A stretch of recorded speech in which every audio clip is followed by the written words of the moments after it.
And welcome to another episode of Underrated. I'm Fran, the co-host of the podcast, and today we are discussing the mid-indie boom, mainly in the UK, with Kasabian and Sea Power. One we deem as maybe overrated, and one could be seen as maybe underrated. We've each made a playlist to back up our arguments, and we will be discussing the bands. So, let's get to it. Oh, hang on. Yeah, what are we calling this podcast? Was it over-underrated? Over-underrated. Sous-évalué. Überschätzt. Överunderskattad. Over-underrated. Hello everyone, and welcome to Over-underrated. It is I, Fran, with my co-host Babs. Hello Babs, how are you doing? Greetings, Fran. I am good because for the first time in ages, I had a fancy lunch in the middle of the working week with a glass of wine. It was great. And I had a Tesco meal deal today with a tuna crunch sandwich and a packet of Square crisps. If you're not from the UK, I was going to say, thank you for translating for our international listeners. It's a very salt and vinegary Square snack. And actually, I mean, even a meal deal. Is that really a UK thing? Yeah, it's a UK thing because I swear on a podcast I was listening to very recently, someone was like, oh God, we have to explain what a meal deal is in the US because of the tipping culture, of course you're not going to have a meal deal. They're not going to have a situation where you can't kind of stay in. Have you been listening to any exciting music recently? Well, I have been listening to the Wannadies because they are back. After 20 years, I think they did the first gig since 2002 in Stockholm this week, and they're coming to the UK. I assume they're broadening themselves around Europe, maybe. Who knows? I don't know how big they are, but in Belgium. And I have been listening to the band I mention all the time, Spectre, because I saw them live. Oh my God. This should be sponsored by Spectre. How many times are you going to mention Spectre? Yeah, so obviously, I saw the Psychedelic Furs at the Royal Albert Hall last week. Then 4 days later, I saw Spectre, and then last night I saw the band we're going to be chatting about later on.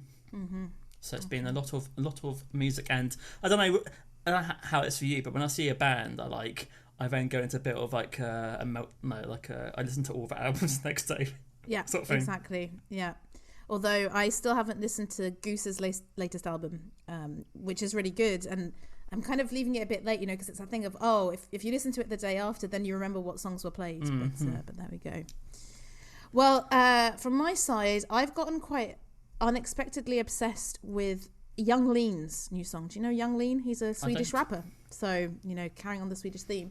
He has a song called Bliss featuring FKA Twigs, and it's mad, but it somehow works. They sample an 80s Soviet rock song, and it's quite disorienting and chaotic, and so is the music video. So when I first saw it, I was like, well, I don't think I like this. But then on second and third listening, I became quite obsessed with it. So that's pretty good. Check it out. Might be on the 2022 songs, because I think it's really the first song in a while that I've become just obsessed with that song.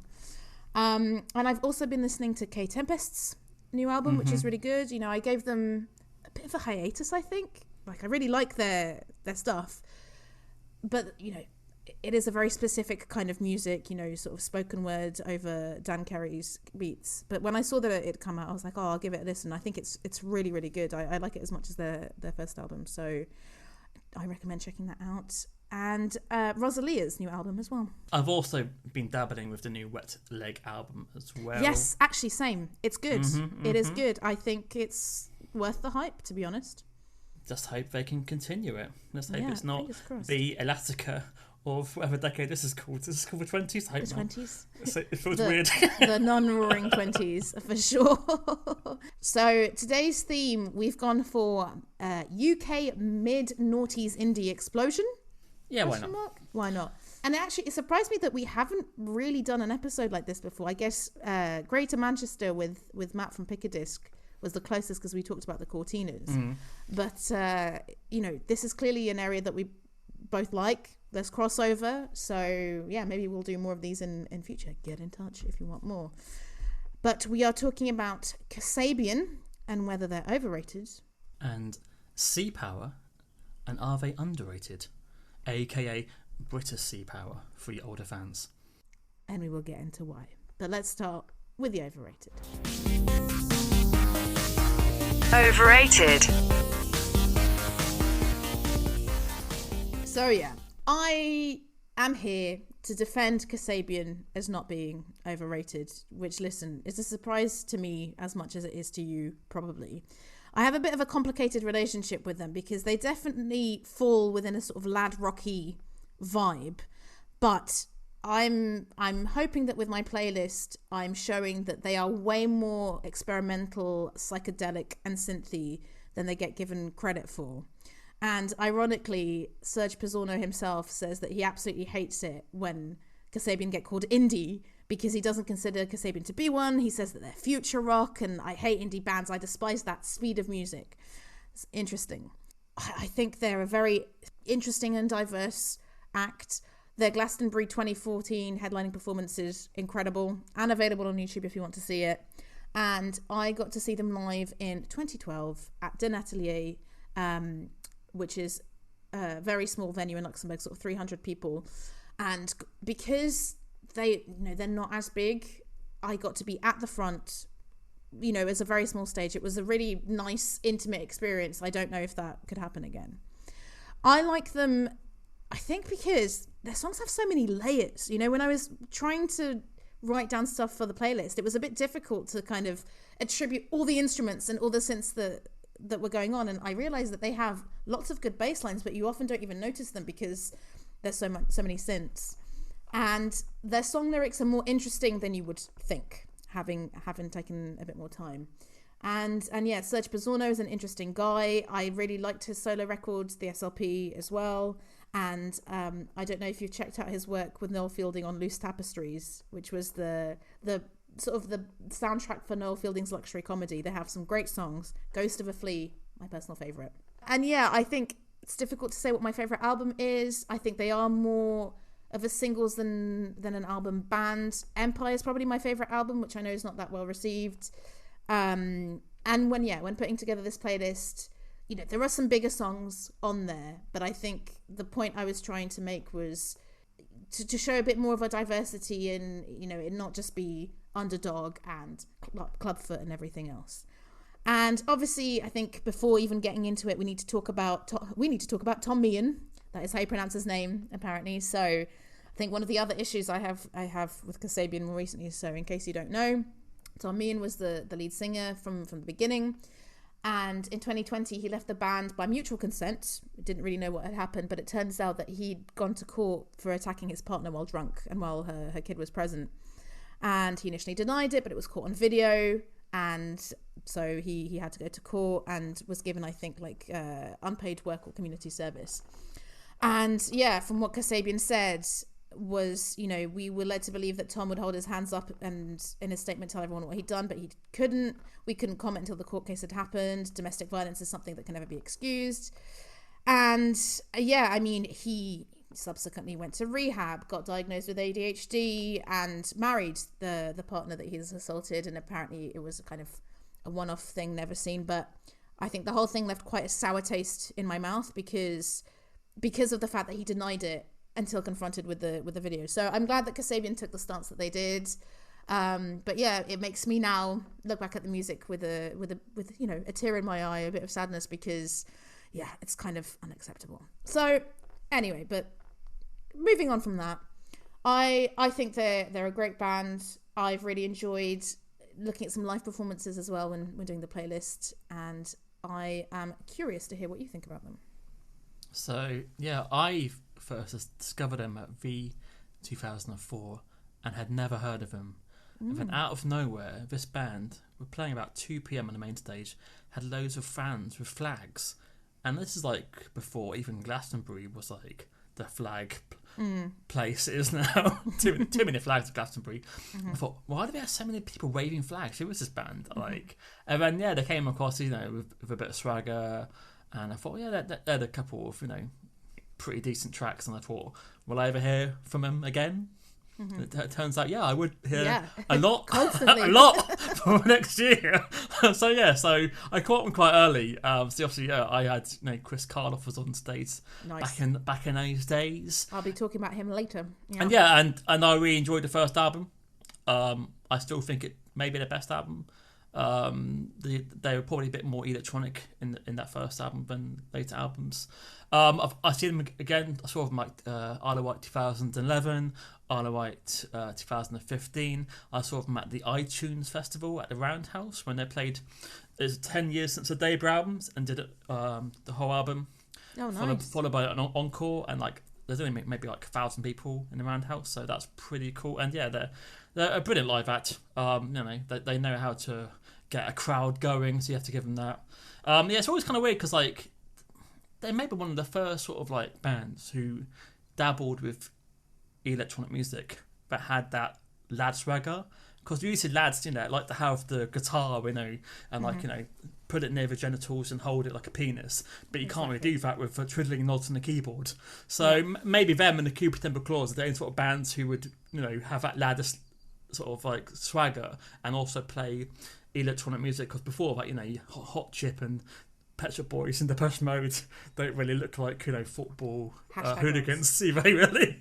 So that's quite interesting. And then then suddenly I think as Oasis faded away, Kasabian jumped into that hole and made a lot of money and a lot of success out of it. And also I remember them being on a lot of football games too. So so many YouTube comments about FIFA. My God. You can see why they got that kind of that Oasis football indie fan kind of fan base out of it.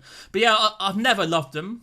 I've always dabbled with they've got they always have 2 killer singles per album, and I've never really fell in love with an album I would hear at work or after. But what I do find interesting is that their last 2 albums I've actually quite enjoyed, and I think maybe because they had a poor first single, which was a bit like they had a couple of cartoon singles, didn't they, with like Easy and that what's that one about an asylum? You're in Love with a Psycho. Yeah, exactly. And I think people were like put off by those singles, but when you get past that initial single, I think the albums were pretty decent and had a lot more to them than people realise. Yeah, I agree, because I'm saying they're a singles band. Actually, that's not very accurate, because very often I like album tracks, but what I mean by that is they're not a full album band. Like there are very few of their albums that I always want to listen to from beginning to end. I definitely pick and choose. But I think I would disagree with you that they're most electronic on their first album. Maybe they're most experimental. But hopefully some tracks on this playlist will prove you wrong. Let's see. Go for it. So what's your first cut? So my first cut, is Cut Off from their debut album Kasabian, which was produced by Kasabian and Jib Abbas. I didn't know who also produced Arctic Monkeys, Ladytron, your favourite bands Sneaker Pimps and Adele. I went for this one because it's probably my favourite song on the album, although it goes between this, Processed Beats and Clubfoot, I have to say. But it's the 4th single and it wasn't as big as the others. And I like it because, it starts with some sort of synths doing an arpeggio, there's a flute-like instruments, and then the drums just burst in. And you're like, whoa, okay, what's going on here?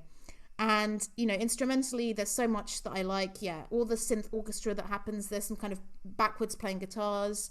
The drums are simple, but they really drive the song.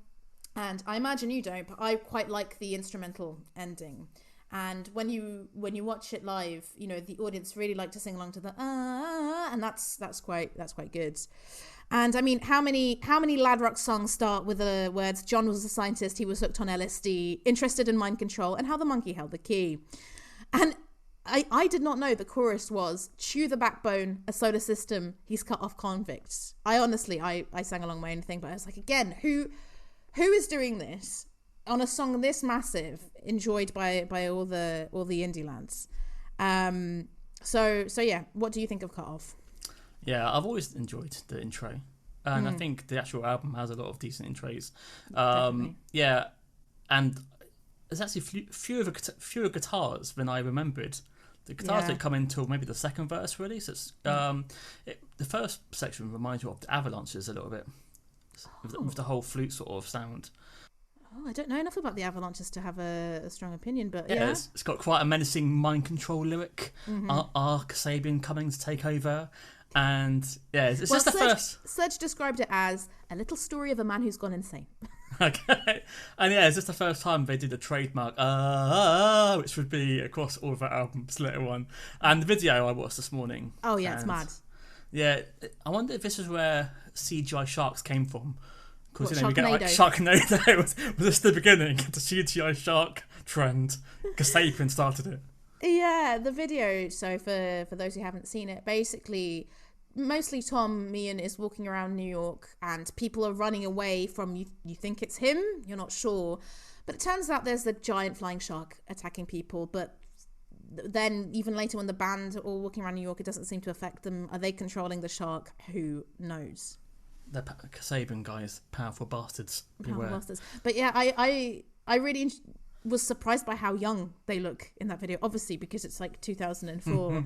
And looking over all their music videos and interviews and stuff, I really appreciate Tom and Serge's hair evolution. I feel like every video it's something different. They're really trying everything. And yeah, I think we'll definitely talk about Serge Pizzorno. I feel like Serge Pizzorno is the Wes Borland of Kasabian, because laddie rock, but he, looks a lot like Noel Fielding. He's a skinny little weirdo who definitely brings that. And yeah, definitely, the first album was all co-written with Chris Karloff, and he also contributed 3 tracks to the second album. So his influence definitely comes through. But I think Serge is a fascinating musician, clearly drawing from a lot of influences, and is quite a contrast to Tom in the same way that I think Wes Borland is to Fred Durst.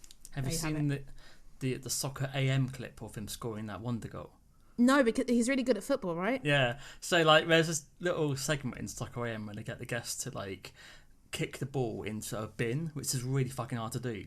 And he's wearing his window picker sort of shoes. He chips up and then volleys it into the bin and then just walks off.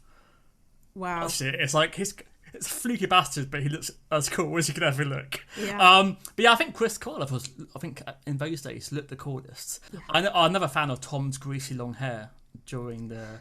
That was very hippie, but I mean, he's got strong facial features and very bright blue eyes. I feel like he can get away with a lot, literally.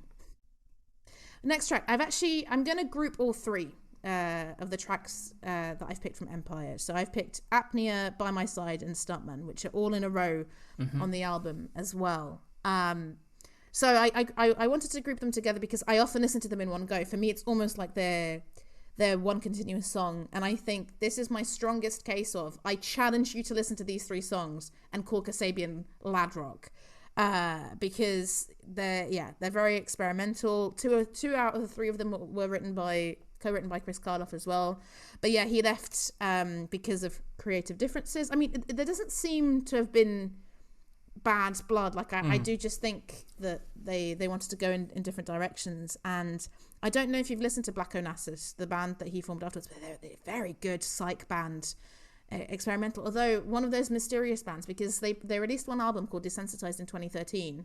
It's not on Spotify or Tidal, you have to go on YouTube, but they have a 2018 EP Black Vitro, which is, and I couldn't find any interviews with him post 2013. I couldn't find even blogs or anything written about them. So he moved to New York and to be with his wife, I think, but I wonder what he's up to. But anyway, I watched an interview today and they mentioned him leaving Kasabian, and he seemed to have no regrets. He's like, I'm just happy that Lester is doing well in the music industry.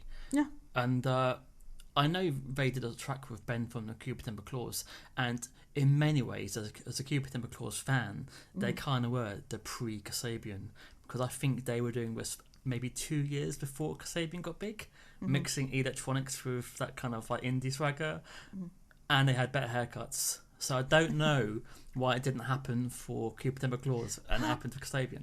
I have the debut album by Cupid Temple Claws, but I have to say it's one of those bands where I normally just listen to Promises, which isn't so synthy. Okay, second album. There you go. Good to be corrected. Yeah. So because I think Promises is probably their biggest song. I guess so. I don't know if they would be associated with that, but yeah, definitely one of those questions. If we do them as underrated, why Did they not come back? I mean, maybe it is timing, right? Because if they were doing it 2 years earlier, we weren't in the UK mid-noughties indie explosion yet. So, but yeah, so Apnea, nice little bit of synthy and drummy genius. I think it's a great title as well. I think it's about, you know, not being able to sleep, right, or having like sleep issues, and it feels like that. Like it feels like something is messing with you, and yeah. I think they said we wanted the track to kick you in the face and leave. As soon as you get into it, it stops. Yep, that's it. And Tom said that Apnea is Vlad the Impaler's older brother, which I thought was interesting because I actually wouldn't have made that connection. But I guess it's the faster brother. Yeah, I wonder if you might think it's an idea more than a track, and I very rarely listen to it as a standalone track. For me, it's like the introduction to this trio. But what do you think of Apnea? Do you know what? It completely surprised me because in my head, Empire was shit. Empire? Yeah, shit. Well, because many people thought that. Because I loved the debut, and I thought, here we go. They've basically gone down the Oasis route, and they want to do very sort of rock anthems. So in my head, I thought it was more of a rock album. Which is why I said to you earlier, I think the first album was the more electronic, and I was surprised this is from that album because it's got like an industrial feel to it, and it's kind of got like a George Moroder sort of like bass line, like I Feel Love. Yes. And I actually really enjoyed it. Yay. I was like, fuck me, why haven't I listened to Empire? And I know why, because I fucking can't stand the song Shoot the Runner. I hate it so much, and I think that put me off the album. Yes, I am also not a fan of Shoot the Runner, but thankfully I heard Empire first. Is it Empire? I think Empire was the first song, and I thought that was great. I really really like that song, and yeah, because I enjoyed the first album, I bought it. But yeah, Shoot the Runner, I usually skip.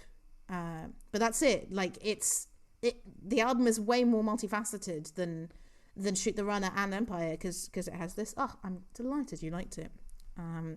So yeah, the next song, By My Side, so much going on in this masterpiece, in my opinion. It starts with guitars and keyboards. So far, so Kasabian, but Serge is really like sneering. There's some strings coming in, and there's even like this kind of, I looked up what to call it, fret hand muting strumming. You know, there's this motif which is a constant. And yeah, I've written more notes. There's a long middle eight. There's a shift in tone. Acoustic guitar comes in. Lots of interesting percussion that I wish I could name. And I really, really recommend checking out on YouTube. They did this live with the BBC Concert Orchestra at the Electric Proms. Sound quality is not great, but I mean, even, you know, not that version of the song, the string breakdown before the end is epic. It like has stood up for me. So yeah, it's definitely one of my favorite Kasabian songs. Fran? Again, I don't know why I forget the song. Chris Cardiff, is he the secret genius of the band? Some people were calling him the Alan Wilder of Kasabian. Yes, I saw that. I saw those comments as well, and I thought of you. Yeah, a bit early. But yeah, I mean, like, you know, if I was lacking confidence and I came on stage to this, I would be Tom Meenan instantly, like, you know, come on. Yeah, exactly. When you have that imperial strings in the background, you're gonna get that bravado. And so yeah, I really like the song. I was like, oh, maybe I should listen to Empire again. Who knew? Yes, exactly what I wanted to hear. Yeah, I think I didn't realize how more complex Kasabian song structures were. Especially on this playlist. It's not always verse, bridge, chorus, middle eight, and they chuck so many synths at it, so many interesting sounds, and I think that continues for a while. This is integrate music here, so I wonder, is he secretly a nerdy tech guy and he does that sort of like fake bravado for the fans, or well, Serge, he, you know, there's videos of him talking about his music influences, and he talks about hip hop being an influence. He talks about I was gonna say Kraftwerk, no, krautrock. He definitely wears his influences on his sleeve and isn't very pretentious about it. I think Serge is just a renaissance man. I think, you know, he looks very arty and different, but somehow a bit like Noel Fielding is Teflon. Despite looking so alternative, he's accepted by the mainstream. But yeah, definitely he is someone who is also, he's got to be someone who's also tinkering, because Kasabian do the production on all their albums. They will have other people come in, But yeah, since Empire onwards, he has been, I think, the main producer every time. So yeah, I think he's a genius. Finishing off the trio.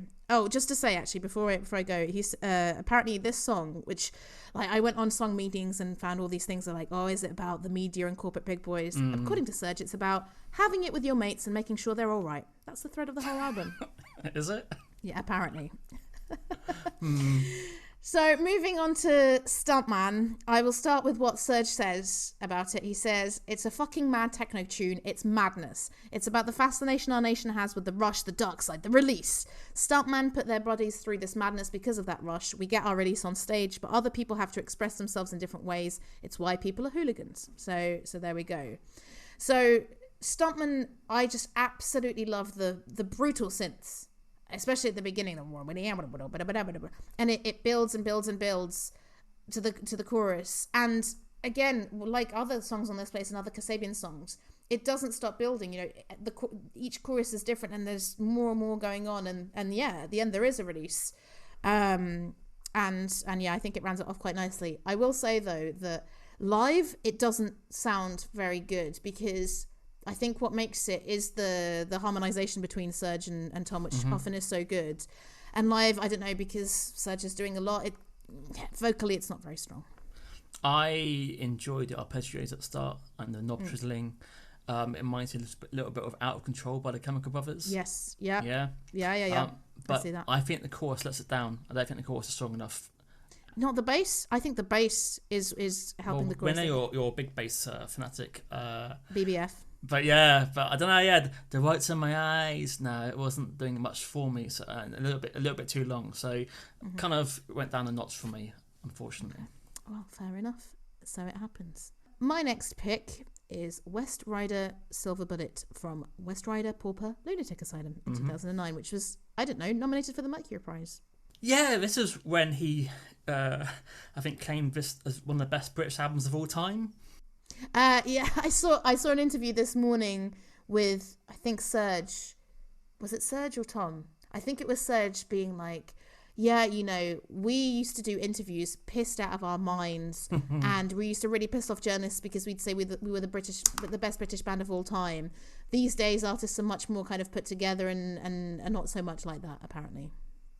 But I think maybe they kind of meant it a little bit. I think they were believing their success around this sort of time. So you don't think it was tongue-in-cheek? You think they actually believed it? I don't know. I think this sort of era, they were starting to, you know, become the biggest bands in the UK, and I think they kind of, you know... Yeah. I can imagine them wearing, you know, robes around the house. That sort of era. Robes around the house. Wow, okay. Marker of success. Yeah. You heard it here first. They've moved on from the Stella on you can get like champagne. A dressing gown from I don't know, Argos or something. Very cheap. Yeah, do you know what? I can't believe that because as much as I do like Serge, him saying that Kasabian sound like future rock, I'm like, well, after listening to Primal Scream, I'm like definitely experimental and definitely changing up sounds every album and chucking a lot in, but I don't know, not that experimental, but yeah, so this is probably their biggest album, definitely the one that launched it. And you know, I've picked a song that is lesser known. You know, I could have picked Vlad the Impaler or Fire, but it showcases a different side to them. So it's a song that starts with a spoken word sample from this 1983 film called Sans Soleil. And then it's Rosario Dawson duetting with Tom Meehan. And for the beginning, it's just very simple bass, guitars and drums accompaniment. And yeah, Fran, you might be interested to know that they got her on board because they met her at the Isle of Wight Festival 2007. And I was there. Were you there? I wasn't in the same area. I wasn't in the green room with Rosario. I wasn't the guy who introduced her, unfortunately. Oh, you can't claim that. No. But yeah, they wrote this song and they wanted, I think, a female vocalist. Serge said that he thought it sounded like a Serge Gainsbourg duet. And yeah, Serge flew over to Los Angeles to record her vocals. Tom did it separately, which is surprising because it sounds really like they're playing off each other. And it's meant to be, two characters who are lovers and destined to be together. So I think, Tom's meant to be West Rider, she's meant to be Silver Bullet. And it feels quite filmic, I think. And yeah, so it starts quite simply with bass, guitars and drums, but there's strings come in, more percussion, more voices. There's definite timpani being used that much I could identify. And surprisingly, this was almost the opening to the album until Tom suggested Underdog, and I'm like, yeah, that's definitely a better opening, because this is definitely a mid track listing song. But I don't think there's another Kasabian song quite like it, and it shows a vulnerability that I don't think you'd associate with them. Yeah, it's interesting because he did mention them being a future rock, and this is not future rock. I think this album was kind of them looking at that 60s era. It's influence of the Kinks, the Who, and the Stones. So yeah, maybe not as experimental as the earlier days. I have no recollection of this at all.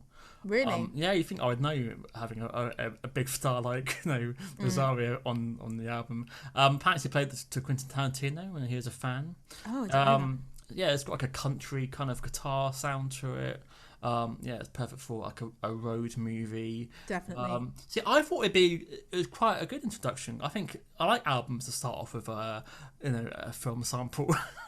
This is the thing, right? Okay, so this is a song from an album. What are the big songs? Underdog, Fast Fuse, Vlad the Impaler, Fire. It's Fire. Yeah, Fire may be the most natural, but I mean, Underdog is like an indie anthem. You would not think this was on the same album, which I respect, to be honest. And I think that's maybe Kasabian's problem, that you don't really listen to their albums because it's not always coherent. Some more than others. And that's why, with Empire, very often I either listen to Empire or I listen to the 3 songs that we just talked about, because it depends on the mood that I'm in. But did you like this song, actually? It wasn't clear to me. I think it was fine. It's not a track I'd go back to. But it's interesting that they're doing a duet. Have they done it again? Was that a one-off? That's a great question. I haven't really listened to their last album very much. So to my knowledge, no. But I could be wrong. And on a completely different direction with my next pick, which is called Julie and the Mothman, and it's a B-side to Underdog from the album we just mentioned. And yeah, it's co-produced by, is it Yags or Jags Kuna, who did the Swastika Eyes version that's on the Primal Scream album. And I was like, of course, here we go. Like, now that I know, of course they're here. And I picked this because I think this is the song that truly shows that they can do synths and weirdness without Chris Karloff. Maybe Jags had his fingerprints on it because he's the producer, but I think this is an extremely experimental song. Yet, there's on YouTube, there's them playing it in 2009 at the O2 Dublin, and people are really going for it. I really like all the synth motifs, and I've put synth parties going on towards the end because, again, I don't know how to describe it. But there's also a very groovy bass going on in the more guitar-led sections. So I like the combination of both. It definitely feels very Primal Screamy by the end with the guitars and the hand claps, and I just enjoy them shouting, "I am the Mothman, I control the insect." So, yeah. Fran? Right, so I assumed you put this on there because of the lyric content, and it's about hitting a woman.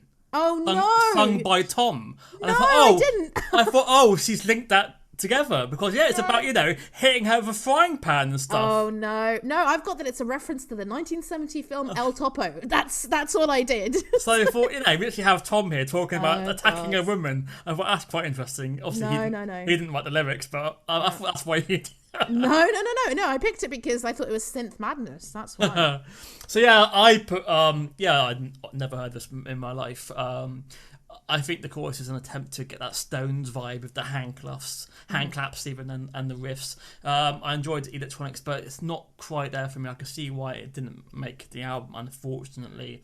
But yeah, I I thought it was all about the the lyrical content. No, not at all. I would say watch the. I don't know if you are, but I did watch it. Oh, the live version, and yeah. It's not, because the live version isn't as bloopy. I would say it builds on that a bit more. But yeah, there we go. It's not for everyone, but I do enjoy it, and yeah, I really, given that it's 2009, I'm like, yeah, Chris Karloff definitely not involved, definitely experimental. Have you heard any other B-sides of a decent B-side band? I have, and I could not name them, but I have some of them saved on my computer. What other B-sides do I have saved? Let's find out in real time. Because a real band would have decent B-sides. So yeah, I've got Trash Can and Pistols at Dawn saved from the Clubfoot EP and Days Are Forgotten, respectively. So clearly, when I've gone into a little B-sides, groove, those three are the ones that stand out. But yeah, I think the way I listen to Kasabian is, I really dip in and out, and I think I listen to them in small obsessive doses. It's very rare for me to sit down and listen to them, all the way through, or listen to multiple songs off multiple albums. And then your next pick is a song that I did know. Yes. Now, Switchblade Smiles from Velociraptor. I truly dislike this album. I think Days Are Forgotten is such an annoying song. Yeah, I think you're agreeing with me. No, I like it. Oh, no, you like it? Oh, okay. It made my best of 2011. No, really? I'm sorry. Oh, God, dearie me. Glad I didn't know you then. And yeah, I think I have, I need to check. I think I have like the limited edition box thing of this album, because by this point I'm like, Kasabian, yes. Empire, yes. West Rider, Lunatic Asylum, yes. So I'm like, of course I'm gonna automatically buy it. And I don't know if this was the first single off it, but yeah, I think it was. Loved it. Loved the video. Dan the Automator's involved, and yeah, this is really an outstanding song. And watching it with a video again for the first time in ages, my God, very often music videos put me off a song. Here, I think it goes perfectly with it. So there's this synth, again, another synth arpeggio. They like to do that. I really like how Tom and Serge harmonize in this, because there are points sometimes where one of them is talking, one of them is singing, one of them is screaming, and there's a groove and it drives, and it's one of the songs where I was like, actually, the bass is really good, but you can hardly bloody hear it due to everything going on.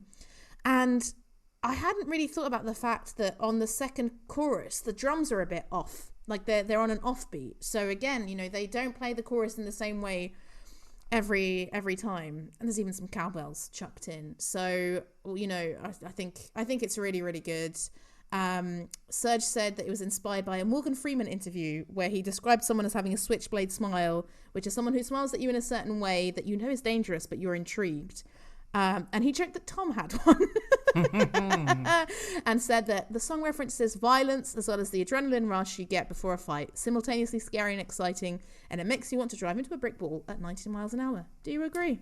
Guys, if you're listening, please do not do that. No, do not try this at home. Unless you are a stuntman from the previous track. Thank you. I heard that Serge described this as wanting it to sound like the inside of a machine gun. Oh, I did not read that article. There we go. Yeah, Dan the Automator produced this, and he produced Primal Scream's Exterminator, and you can hear that production on this. Some nice wailing, and I then thought that Rob from the Music's now in the band, and he'd be perfect for that. Yeah, perfect. Yeah, he would. It kind of reminds me a little bit of a remixed version of Clubfoot in a way. So you think it's Clubfoot's younger brother or whatever it is? Yeah, I guess so. But I've never liked the chorus. I found the chorus really annoying. Oh, really? Don't stop the working. Yeah, I've always liked all of the song apart from the chorus. And but for me, the chorus is the switchblade smile. Oh, really? Oh, no, that's fine. I hate the don't the working bull. That bit, it really pisses me off, and it ruins it for me. So it has promise if they got rid of that section. I love how you don't mind the woo woo woo woo woo screaming. That's fine. But I guess, yeah, it's Tom being particularly laddie. I like it because, I mean, like with so many Kasabian songs, there's just attitude. You feel the attitude, you feel the sneering, and it works for me. But yeah, it was a skip for me. But on to Treat. From 4813. So, at gunpoint, at that, in that machine gun that Serge was describing, probably this is my favorite Kasabian song. I find it difficult to only listen to it once. I listen to it often on repeat, and Serge himself has said that he thinks this is Kasabian's defining song, but it isn't even a single, which is incredible. So it took him 5 months to write it, and apparently it's about looking in the mirror at your bad self. Word. It's a long song. There's a lot going on. It's different sections. It starts, with them repeating, everybody knows I work it like a tree. And they themselves, acknowledge that it sounds arrogant as hell.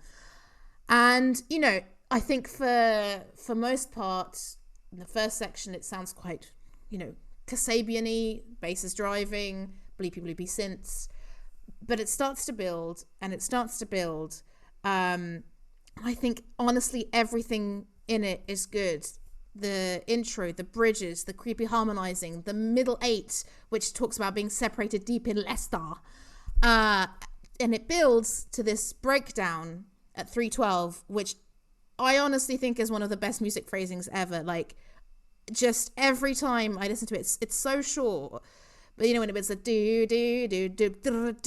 I get so excited about it. And I think that's probably why it's one of my favorite songs. And when you watch the Glastonbury performance of it, they actually count down to the end of it, and then everything goes quiet, and then you have this much more weird experimental ending. And yeah, Serge himself said that when we were recording, we knew that it couldn't just end, so in the spirit of Syd Barrett or Tangerine Dream, we sent it off into this insane Chicago house type thing. So yeah, I bloody love it. Do you think it's a treat?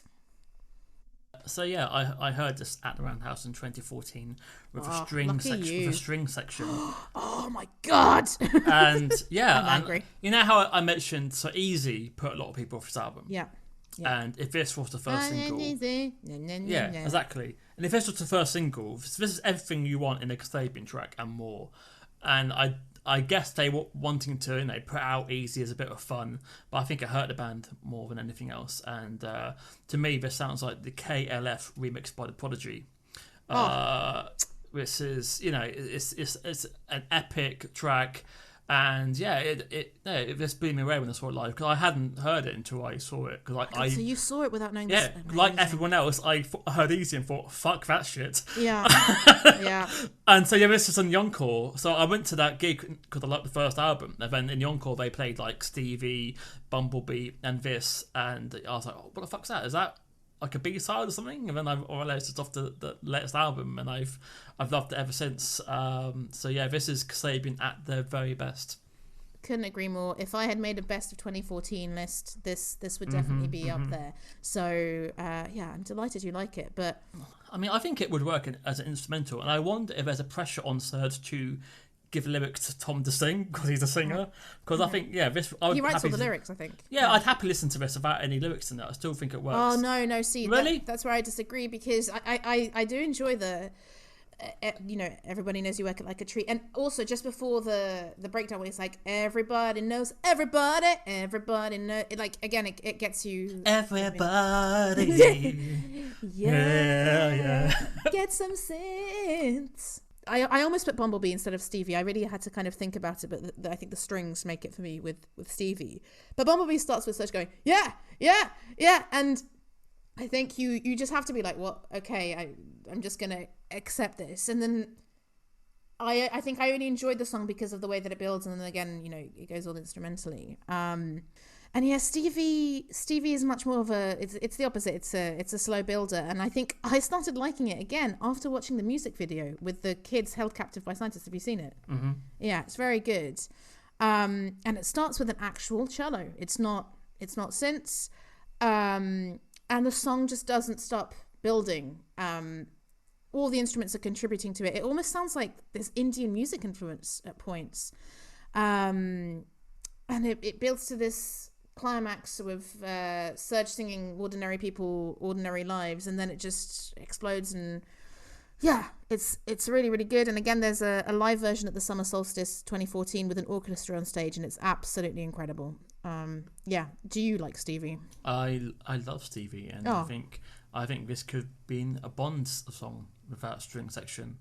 I'm always asking. Yeah, Live to Fight Another Day. Yeah, I'm always asking there to be an up-tempo Bond track like the 80s of Voodoo Kill. It's like, do we have to have another ballad? What?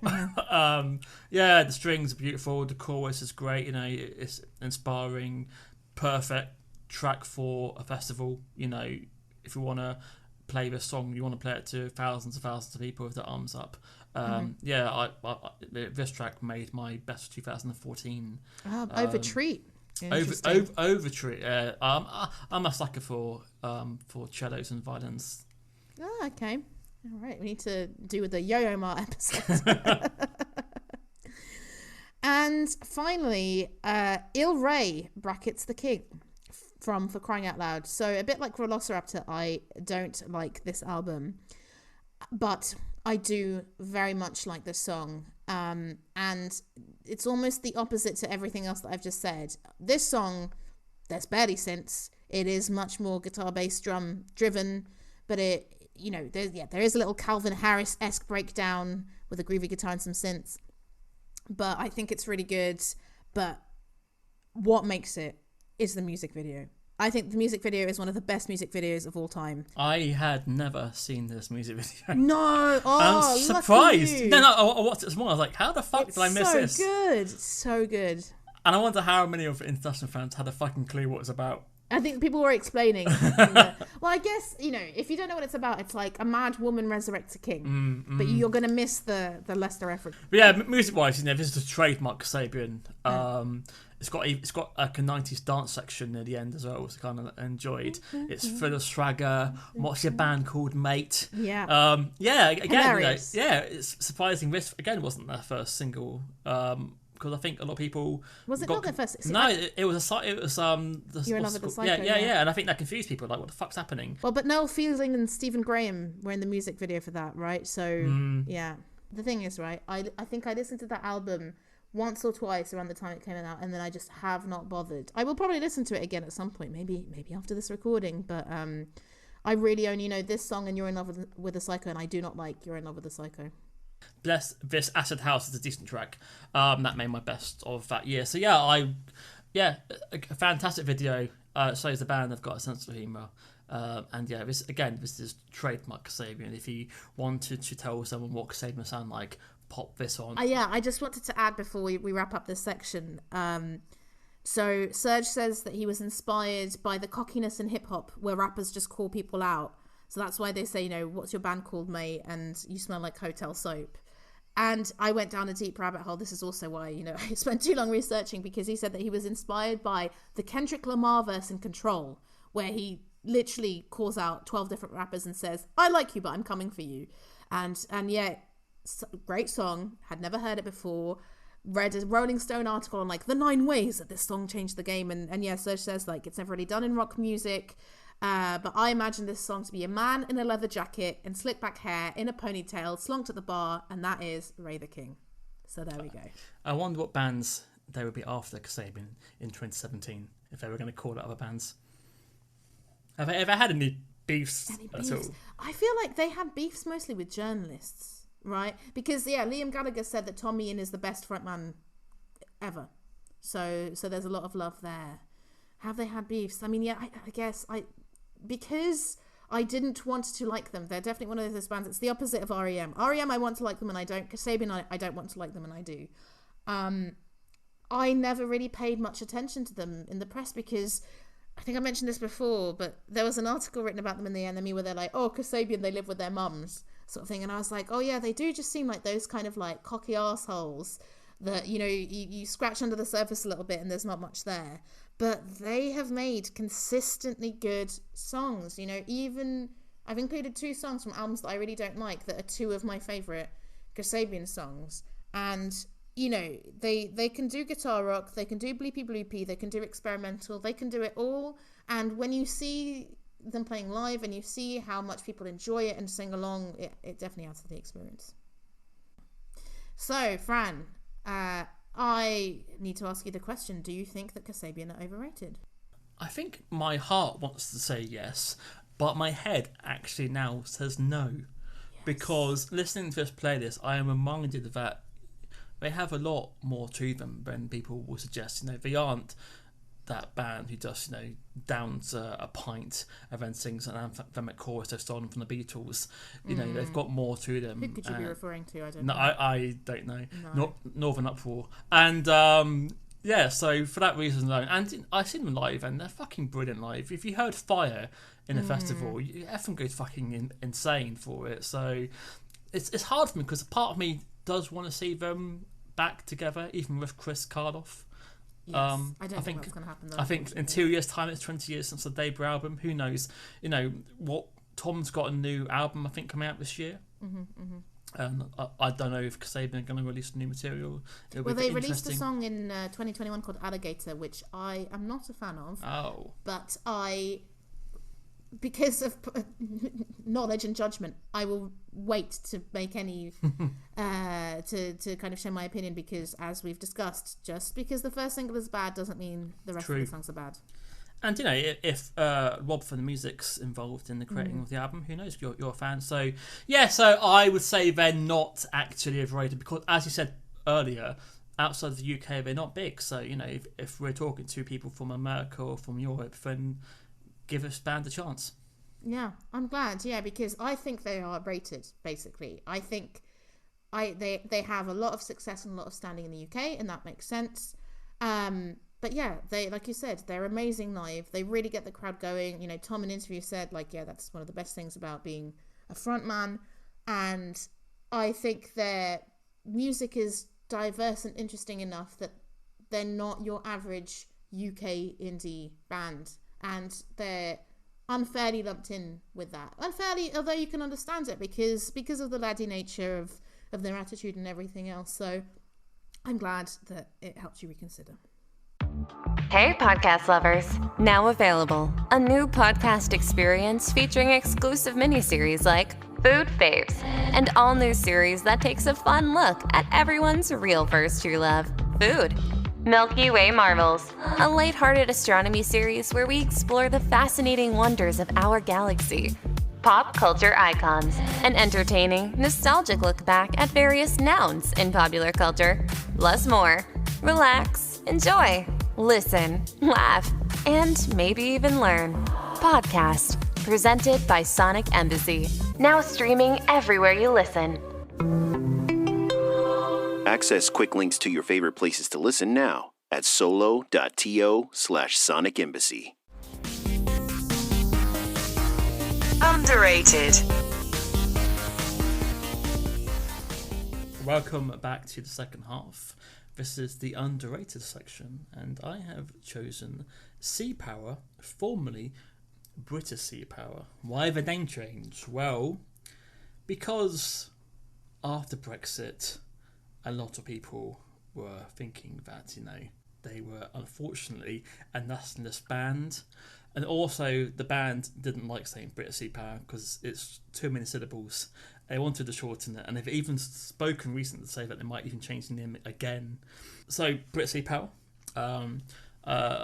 Two brothers who share vocals, Hamilton and Jan, aka Scott Wilkinson and Neil Wilkinson. Their older brother Roy was their manager and muse, and he gave them the name British Sea Power and put them together early on. They moved to Brighton because they thought London was too busy and they can make their own scene. Hey, podcast lovers. Now available. A new podcast experience featuring exclusive miniseries like Food Faves, and all new series that takes a fun look at everyone's real first true love, food. Milky Way Marvels, a lighthearted astronomy series where we explore the fascinating wonders of our galaxy. Pop culture icons, an entertaining, nostalgic look back at various nouns in popular culture, plus more. Relax, enjoy, listen, laugh, and maybe even learn. Podcast, presented by Sonic Embassy. Now streaming everywhere you listen. Access quick links to your favorite places to listen now at solo.to/Sonic Embassy. And I'm always a fan of the unique indie. I like the Devos. I like the Hobart Estates. I like bands who are doing something very, very different. And you can't, in the UK, get more different than Sea Power. I don't really know much about who they are. The fact that they give themselves, one-word names, sort of separates them from who they actually are. They've played some of the most random gigs. They've played the highest pub in the whole of the UK. They've played the Natural History Museum. They played the Czech Embassy. They played on a barge. They've appeared on Countryfile. Nice. If it's that something makes sense when you see what the lyrics are about. But if it's something that no band's done, they will do it. Sometimes when you see them, they will have a guy dressed as a 10-foot polar bear. who will dance around the crowd. They have guys dressed as a monkey wrestling. Very Mighty Boosh. Maybe. So yeah, it's like, if I could be myself in any band, I would be in British Sea Power. I'd love to have been in British Sea Power in the noughties. I would love to have been part of that weird, unique sound. And I think that maybe because of who they are as people has kept them from being a more popular band. I think people are easily put off by how they sell themselves. They seldom make music videos, and if they do, they're terrible or they're not even in them. They toured a lot with like a lot of new wave and post-punk bands, which means they've got an older fan base than any band from the noughties. So last night, the average age would be 55. Really? And you saw them last night, right? Yeah. And it's so strange that when I've always gone to see them, there'll be people there who are 2 generations older than me. And because of that, there's no mosh pits, there's no stage diving because people are already in their 50s. So it's kind of weird, they're probably one of the most unsexiest bands you could ever be into. Like, it's literally older men with a t-shirt showing off their beer belly, with a pint in hand and clapping. And I get frustrated a little bit because they do have a lot of like fast, jumpy songs, but apart from a hand clap, that's what you're going to get in a concert, which kind of kills it for me. I wish I had a younger fan base in a way, because I want to jump around and, enjoy myself a little bit more. I would just say, don't come to Belgium, because that is the standard. Like, it doesn't matter what the band. Only if it's very hard rock. Only if it's like a more alternative venue. If you're going to the mainstream venues, the audience is rubbish. So last night I felt a bit embarrassed putting my hand up during a song. I thought, oh, that's too much, sorry. That's how I felt when I first came to Belgium. Now I've decided I don't give a shit. So good. So that kind of puts me off. But they made 7 albums. They've also done 2 soundtracks, one from a 1920s film, one for a computer game, which they won a BAFTA for. And they did a tour with a brass band, which made an album called Sea of Brass. So is there any indie band who've tried to do things as different as British Sea Power? I don't know. And they're a band that I always try and get people into. I've taken a lot of girlfriends in the past who've hated every second of it, because they're maybe a hard sell. But I think that Noble is one of my favourite guitar players ever. He's got a unique sound and can create some of the best guitar riffs that I've heard over the past 20 years. Their influences are like Joy Division, Echo and the Bunnymen, Wire, Krautrock, and all the sort of music I grew up loving. And they sing, like I said, they have really interesting lyrics. Jan's vocal, I don't know anyone who sounds like him, which is also a plus point. If you sound like yourselves and nobody else, and that's instantly a bonus for me. So I wanted to make a playlist of Sea Power, which is fucking hard, because I got so many songs and I kept changing it until last. I even changed the song last night. Then good that I only listened this morning. Then, after hearing a track live off the new album, I thought, okay, that goes in. Yeah. But so it's so hard because they've got maybe 100 songs, so trying to pick 10 is impossible. And I just try to scattergun tracks across their 7 studio albums for you. So what did you know apart from, I guess, Remember Me, maybe? No. I knew Apologies to Insect Life. Interesting. Which I think is maybe one of the best songs ever. I don't know. I heard it. This is a very Midlands reference that only people who were in Coventry in the mid-noughties would get. I heard it at the side room at the Collie, right? So the Collie, the Coliseum, which is now called the Cash Bar, is like a music venue in Coventry. So it's where I went to a lot of my indie discos when I was at Warwick University. And my friend's friend, Billy, he played this in the side room, which was, the main indie disco playing the Arcade Fires and the Niles Barclays would be the big room, but there was a side room where I think I DJ'd there once or twice, and he put Apologies to Insect Life on, and I was like, what is this? This is absolutely incredible. But any further dabbling in British Sea Power or Sea Power, I'm like, nothing else sounds like this. So I mean, my further dabbling, I think, was limited to The Decline of British Sea Power, which is the album that it's from. So, yeah, I was really looking forward to this because I was like, well, you know, I think there's probably a lot more to them than I thought. I had not realised how frequently they released albums and how many they had. Although when I saw the length of the songs that you'd put, I did want to slightly murder you. It's Kent all over again. And one of the picks, I think, is probably the longest song we've had on the podcast so far at 14 minutes long. But if you are a Sea Power fan, you cannot make a playlist without having that track. Yeah, well, yeah, I imagine so. Yeah. One thing before you get into it. So you said that there are two people that share vocals. I thought it was only one singer. So it's, Jan does the most of singing, and Hamilton, his brother, does maybe 2 songs per album.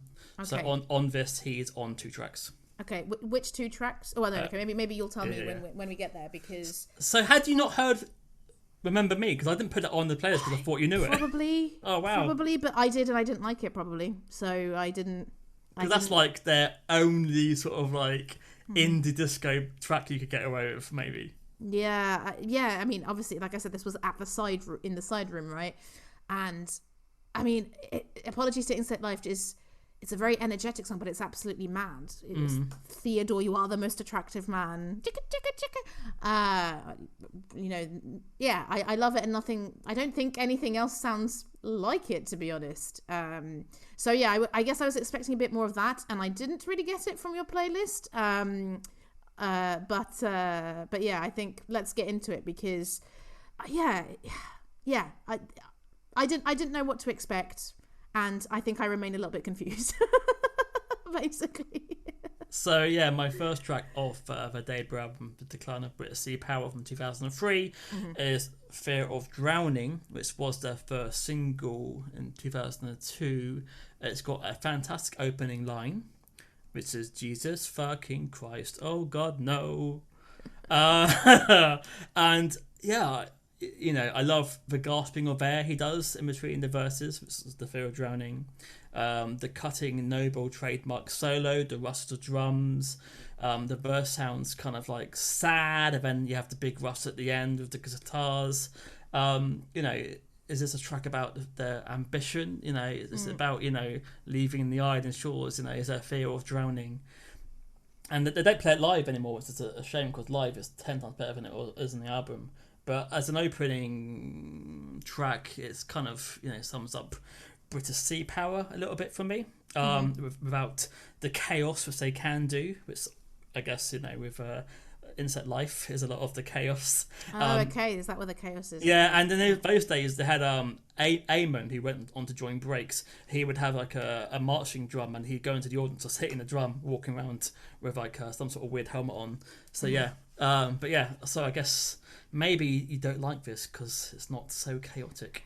Yeah, well, this was one of my more favourite songs. That's not grammatically. This was one of my preferred songs, and because I think we've had so much chat about water, they're called Sea Power, and you know it starts with the sea. I like the strong bass when it comes in. I like the way it unexpectedly ends, but I thought it was fine. You know, I enjoyed it much more on second listen, and when I was listening to you selling British Sea Power, I was like, oh my god, like you should be their A&R man, because you really sell them. And I think you're absolutely right that they are a difficult sell, and this is a band I struggled with this playlist because I think a lot of the songs you need repeated listens, and even on 2 or 3 repeated listens I think it's very difficult to get a vibe. So this was one where on repeated listens I was like, okay, I enjoyed it more. And also, and I will set out my stall now, I really don't like his voice. I really don't like his voice. Yeah, because it honestly, to me, it sounds like he has breathing difficulties. I think it sounds so weak. He's just like, and it doesn't match with the instruments at all. So kind of my critique throughout is I don't like his voice, and I think that's a huge problem for enjoying Sea Power. You know, much like, you know, you with this isn't revenge for Sneaker Pimps, but with Sneaker Pimps, if you don't like Chris Corder's voice, that is a cornerstone of it. And if you like it, I'm sure it's great. And you're totally right that it sounds like no one else, but I don't like that. So Hamilton, who's his brother and bass player, people say that his voice is interesting, and that can put people off. But I've never heard him not like Yang, because he's got, I guess he's got like a yelping sort of northern tone. Yeah, it sounds too far away. And northern is fine. Love a northerner. But you know, again, knowing Apologies to Insect Life, his voice is so urgent. He's imploring. You feel the energy, and you're like, whoa, like he's really driving it. And on basically none of the songs that you've got on the list does that effect happen. And I think because the songs are so complex and there's so much instrumentation going on, I found it very difficult to get into them. But again, I give different critique for different songs, and one of them is instrumental. So yeah. I think that live, obviously his vocals are more in your face than in the studio. He was actually when they wrote the last album over lockdown, the band were complaining that he was singing too quiet. But you can imagine, I do have neighbours. I said, fuck your neighbours, just do one good take.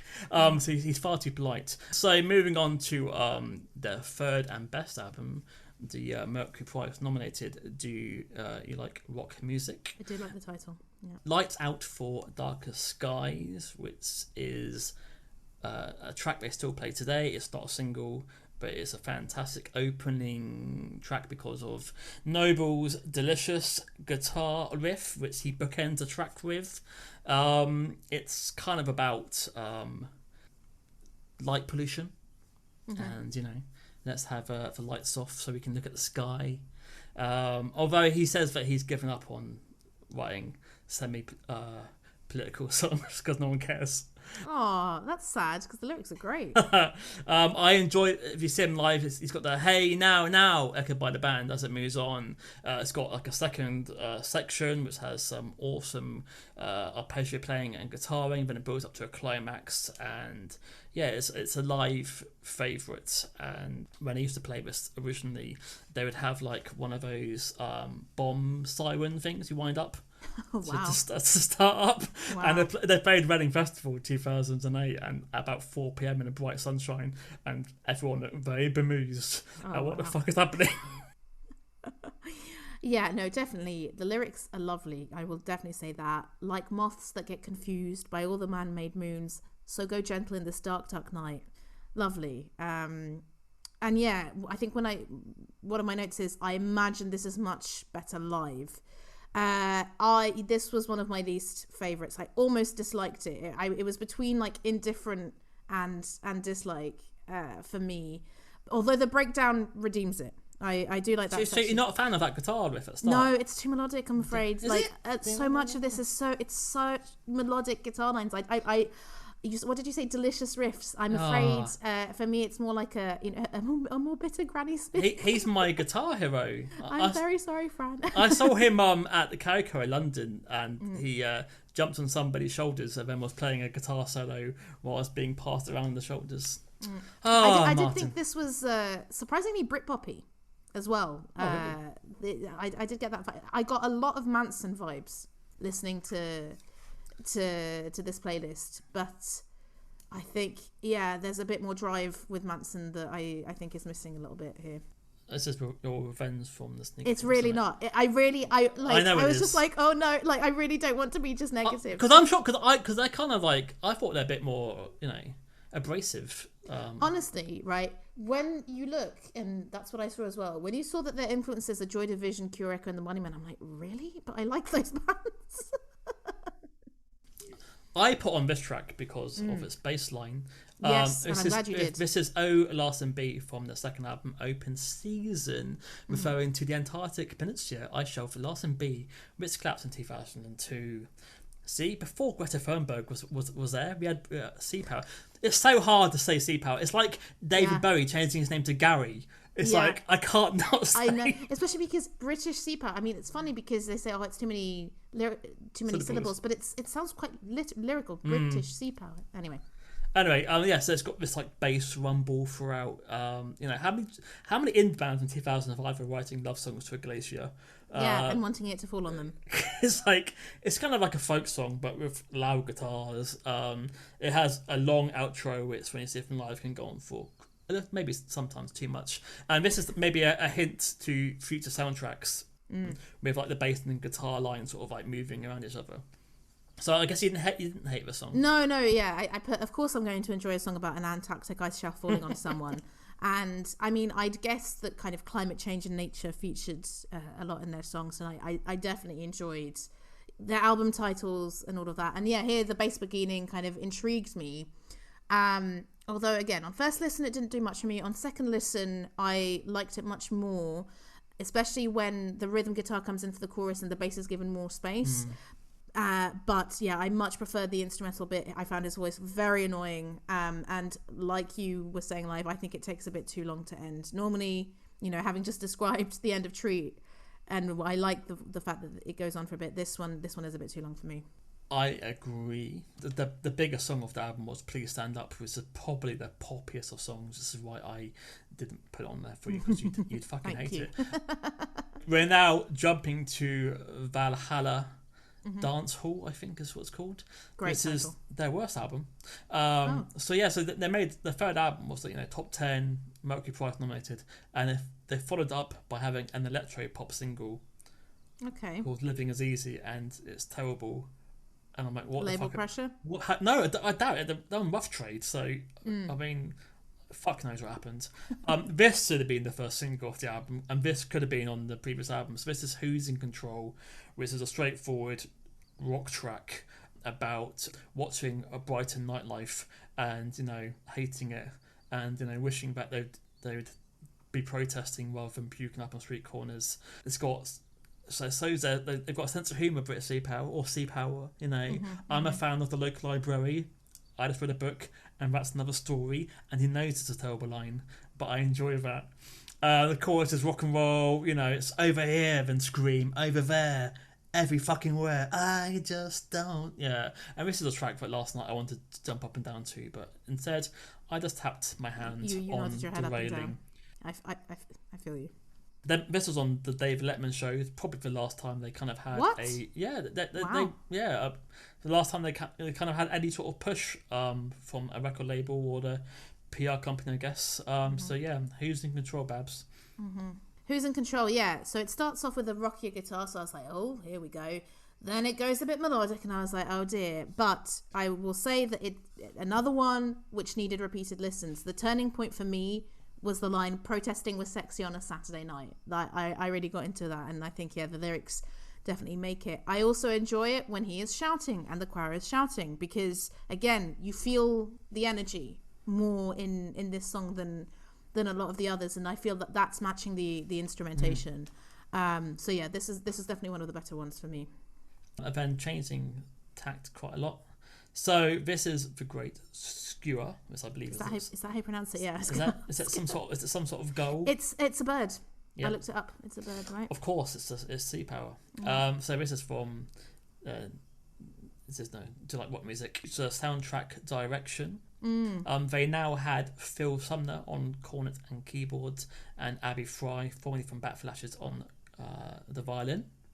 And they add so much to the sound. This is a beautiful noise, which has Noble's very melodic guitar line, which you might hate, and ends with all of the band and the audience going ah in a very off-tune kilter. And I recorded it last night onto my phone and played it back, and I heard how fucking terrible the fans are at singing that, unfortunately.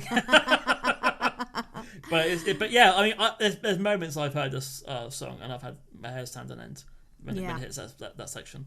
Yeah. I will read out my notes as I went. We're going quieter. Ooh, there are some horns. Are there vocals coming in? This is a very intriguing song. So yeah, because it's an instrumental, right? Until the end.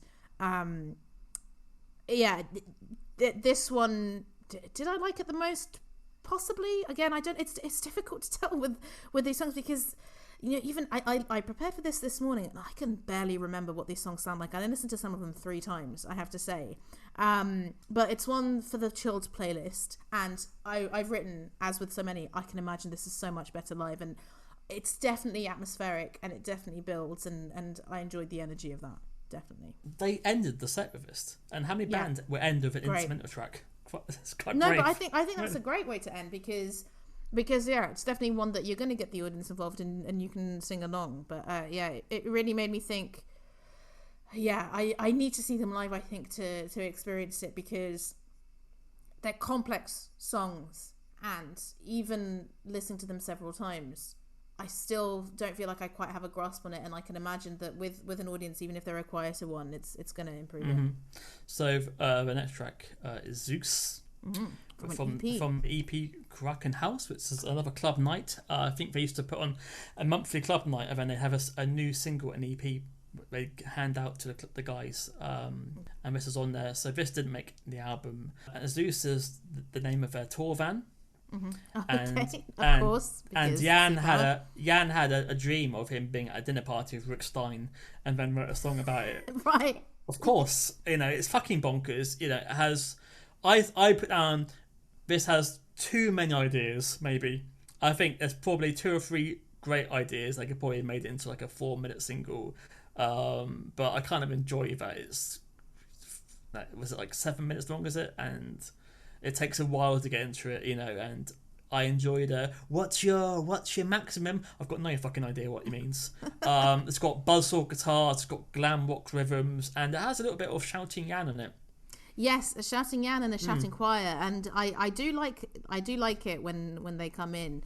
This one, grew on me on repeated listens, especially the strings, and the bass is couched in something atmospheric, right? It sounds again like, I don't know, he's playing the bass in the sea or something.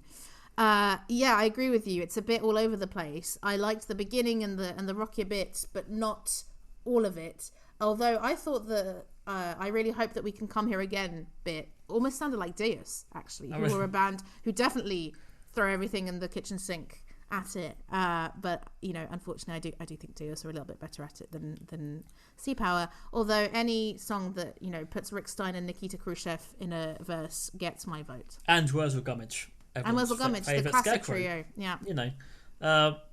So moving on to an actual single, guys. So this is No Lucifer, sang by the bass player Hamilton. Oh, this was the first time he had ever sang a single. It has Easy. Do you know what that's from? No. So in the 1980s, in British wrestling, we had Big Daddy and Giant Haystacks. I've heard of Giant Haystacks. So famously, when Big Daddy was about to win, he put his hand up for like the big finish move, and the crowd would go easy, easy, easy, and for some reason they just thought we'll take that and pop it in a single. And obviously again, it's a live favourite. Everyone enjoys singing Easy. Yeah, I think this sounds like a bit like Arcade Fire. It's got like a hypnotic verse to it. I don't really know what it's about. It mentions the Hitler Youth and all sorts of weird shit. Yeah, I didn't look at the lyrics for this one. My notes are that it sounds a bit different. I've put, it sounds guitarier and twinklier than the previous songs, but it doesn't do it for me. The easy chants are the best bit, but that's about it, I'm afraid. Yeah, and yeah, that's really funny that it comes from wrestling. I had no idea. I am not a wrestling fan. The closest I've been to being a wrestling fan is watching Glow, and yeah, I can imagine that with an audience singing along, it's very good.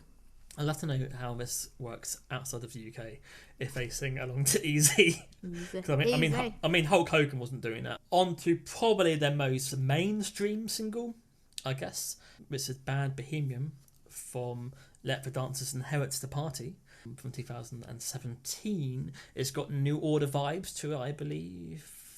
It's got a great hook line. I think an act with a better A&R company could have had a hit single with this. But of course, Sea Power, and that was never going to happen. Yeah, I've put, once again, they're out here sounding like White Lies, I wrote, rather than New Order. And White Lies are not a band I particularly like. Unfortunately, Fran wrote that I thought this was forgettable indie pop. It sounds more 2007 than 2017, and the ending is quite predictable. I think this was my least favourite on there. But I would agree with you that with a better A&R person, they would have had a hit, because people like White Lies and people like New Order. But I do think it's 10 years too late for this one. And so we're on to their latest single, and I changed this track 3 times. So the best song on the album, which I almost spoke about last Christmas with our 2021 rundown, is Two Fingers. But I thought, okay, that's probably too melodic, so I'll get rid of that. I then put on Doppelganger, which is the closest they ever get to Joy Division, and it's quite dark and nasty. Sounds good. But then I heard this live, and this is called What Can I Do to Make You Happy? And this is so both Jan and Hamilton's dad and mum passed away. So they wrote this song as a track to them, saying that they were in the band to make their dad happy, and the dad was the band's biggest fan. And this is the first time they've ever duetted as well on a track. And watching it live, seeing Hamilton turn away from the microphone every time he sang, obviously with a lump in his throat, was quite beautiful. And when you hear the horn and the guitars, it is quite a beautiful angelic song for me. And so I thought I'd include it because this doesn't sound much like other songs by Sea Power to me. This was one of my favourite songs on the playlist. I put yes, the water sounds are back. It's finally a bit less melodic, and it's dreamy, but in a good way, in a way that I could get on board with, because I guess that adjective might be applied to other stuff, but it didn't quite click with me. It feels very urgent. The drums are very driving. So yeah, I thought this was much better. Oh, that's good. At least it's like one song. And then so lately off their debut album is a track that they ended every gig for like 4 years, because it goes on for maybe 14 minutes on the CD. When they do it live, they then improv it to a track called Rock in A, which sometimes went on for 20 minutes.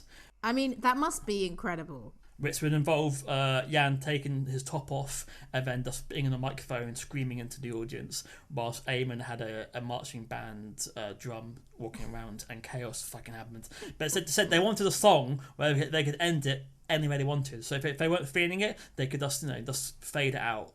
If they were feeling it, they could just go fucking crazy. This is why they would always end in a song. But when I first bought the album, I didn't like it. It takes a long time to get into the song, and the second part of it, when he starts screaming, "Do you like hysteric rock? Do you like prehistoric rock?" I hated it at first because it felt like a man was shouting at me. Now, because that's what it was. Well, yeah, but now those bits of the famous are beautiful, and I love the piano segments, and his guitar comes in, and I put on here. It's got like a funky bass line. It stops, starts, and at some parts near the end, the guitar sounds like maybe The Edge, and this could be U2 on LSD lately. U2 on LSD. Yeah, it's quite funny. So yeah, when I saw the 13 minutes 59, I was like, oh fucking hell. But I was like, maybe it's an epic. Maybe this is going to save the list. And yeah, I'm afraid for me it didn't. And I only had the patience to listen to it once. No. Because I was just like, it's so long. And I think even if I listened to it 5 times, I probably wouldn't have got it. And I imagine that it's different. But yeah, my notes went a bit all over the place. So I was like, okay, I like the acoustic guitars at the beginning, but then his weak voice comes in singing lately with the bass. I didn't like that. I didn't like the melodic direction. But then it went instrumental. I was like, okay, yes, I prefer this. Then you think it's going to stop at 6 minutes 15, and it doesn't. A piano comes in. Yeah. And then the distorted voices and screaming come in, and I was like, okay, is this what I wanted? There's more energy and drive, but then you're wrong-footed again, because it then stops, but the bass takes center stage. Yes, okay, it gets rocky, but then the piano comes back, and then finally you have this absolutely mad ending. And when the mad ending came in, I was like, right, okay, this is what I was hoping it would build towards, and again, the similar energy, but I think maybe like you, when you listen to it for the first time, I was just like, it's too much. Like, it's a man screaming, and I didn't really like it. So, yeah, as I said, I didn't think every element of it was bad, but I just found it very difficult to kind of give a good critique, as you can see, because all I'm doing is describing the different sections. At work, I played this CD, and a customer asked me to turn it off when it got to about 12 minutes. I was like, yeah, fair enough. When I would make a mix CD, I would fade out around 8 minutes. I think that's a perfect spot when after 8 minutes there's no more vocals, it's just like distorted guitar and weirdness. But then if you're to a Sea Power fan listening to this, they'd be distraught if I didn't put in Lately. I mean, they're going to be fucking baffled if I didn't put in Remember Me, but I assumed that you knew that track too much, so that's why I didn't put it on. Again, yeah, probably I do, but it's gone from my memory. But yeah, so I can't imagine you ever see them live, and I wouldn't see them live now because unfortunately I don't know what it's like in Belgium, but if the audience are in their elder years, there won't be the ramshackle fun you hope for. Again, I feel like very few gigs I go to in Belgium are ramshackle fun. Doesn't matter who it is, because Belgian audiences are the absolute fucking worst. I love you, Belgium, but your audiences really are the worst. And I've been to gigs in UK, France, Germany, Netherlands, and French audiences I think are my favourite, because I went to see System of a Down, and it was the perfect mix of like rocking out with respect. It's like you're going mad, but it's not the loutishness that you can sometimes have at English gigs. And equally, if you don't want to go mental, you can go back. But no, Belgian audiences are reporting, and the first few years that I lived here, it really put me off, because I think probably like you, half the gig is the audience reaction. And I think I'm just now used to it. But I decided at a certain point that I just don't care, and I just know to get there early and go to the front. But very often in Belgian gigs, even when you're at the front, even when there are children, they just stand there. They just stand there and they don't move. It really depends on the genre. So I imagine that someone like Sea Power, you'd have to find the little corner with the hardcore fans. But I can totally believe that they are much better live. I can totally believe that I would need to listen to every single song I did twice or three times as much to form another opinion. Because I think honestly this was one of the most difficult playlists for me, because I was like, what am I gonna say apart from like his voice is weak and it's all a bit confusing, and that there were elements there was elements on certain songs that I really liked, like the shouting and when it was a bit rockier and the bass, and yeah, if they're a band that produced Apologies to Insect Life, I'm sure there's more there for me. But yeah, I was confused by this playlist more than anything. Well, if you don't like his voice and Noble's guitar playing, then it's game over. Yeah, it's game over. So don't worry about it. Seriously, I'm so used to people who I know not liking this band, so it's my little private collection. But that's sad, because the point is, hopefully you're trying to bring me on board, and okay, we don't have exactly the same music taste, but we can do that sometimes. But it happened to me all my life, like even Manson. People would say his voice is too whiny. The bands who I seem to attach myself to are never really universally liked, and it's not like me going, it's me versus you. It's just I don't know why I like the oddballs. I don't know what it is. But it's quite funny because it is the total contrast to Kasabian. This is it. Like, so when they first came out, like the Times held them as the best band in the world. And they were saying, because of the Libertines, they were getting put in the same, conversation as like the Libertines and the Strokes, and they're like weird. So and I think because of that, they made themselves even weirder to get away from those sort of bands, because like we're not that sort of well, music. Again, that's probably what they have in common with Kasabian, where they don't want to be pigeonholed like that. I mean, very few bands want to be pigeonholed into a particular genre, but of course critics are gonna do that. But yeah, like I said, when the way you describe British Sea Power at the beginning, I was like, my God, I'm sad that I didn't hear this spiel before I listened to the playlist, because I knew that I was coming to this mostly being like, yeah, not sure. But yeah, I admire them for that, really. Like, it's very rare to have bands who are so unquestioningly themselves, and it sounds like that's what they're doing. And as much as I'm afraid I will agree with you that they're underrated, because it surprises me that a British band who's this weird wouldn't have more of a following. Like, I don't know, it's making me think a bit of Art Brut, right? Where it's like they're a bit artier, and would have been lumped in, and that maybe is a bit simplistic. But with Art Brut, I think there's a few more hooks. This particular playlist didn't really expand it for me, and I think, again, because I only know Apologies to Insect Life, and I really liked it, and because I'd read that they were into Joy Division and The Cure, I was expecting something a bit darker. But again, I wanted to like it. I think it wouldn't surprise me that if I did see them live, I would change my mind completely, because sometimes you need to experience that. Even, I'm obsessed with tangent, but I'm obsessed with Charlie XCX, right? I think she's the most interesting musician, just in terms of like the way she does music, the way she presents herself, etc., etc. But there's a lot of her songs that I don't like, and when I saw her live, there were so many that clicked for me for the first time watching her live. And you know, her new album's come out. I'm not a huge fan of it, but I think I'm gonna enjoy watching it live, and I think the same applies to Sea Power. You know, I think they are the band that, you know, if you do love them, you fucking adore them. Mm-hmm. But you know, I came on here and I'm not gonna lie, I thought you'd like them more because they do have decent bass lines. They have some loud guitars, but if you don't like his voice, as the Sneaker Pimps, you know, it's hard to get past it, even with two vocalists. Yeah, that I didn't realise, but it just, you know, really, I'd say on like 7 of the 10 songs I'm like, his fucking voice, and then I didn't want to keep saying that over and over again, but yeah, it really put me off. And I did look at the lyrics, you know, I wanted to look at the lyrics because I think that is very interesting that they're talking about climate change and nature and all that kind of stuff. And yeah, I bloody loved reading about Loss and B, loved that education, and I'm sure that there's more that I've missed because I didn't look at the lyrics in depth. So yeah, definitely a band that I really wish I could like more, but this time I didn't, but I will again. They will always be my little secret band. They're the sort of band that I would never even share to people. So listeners, if you like Sea Power, help bolster Fran's ego here and let us know. But Theodore, you are the most attractive man. Whoever you are, Theodore.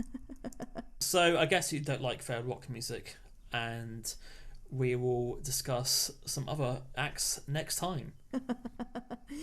Goodbye, everyone. Bye. Hi guys, thank you for getting this far. I lost again, but hey, we go again for another episode. So I hope you enjoyed this. If you want to subscribe or share with people, that would be bloody lovely.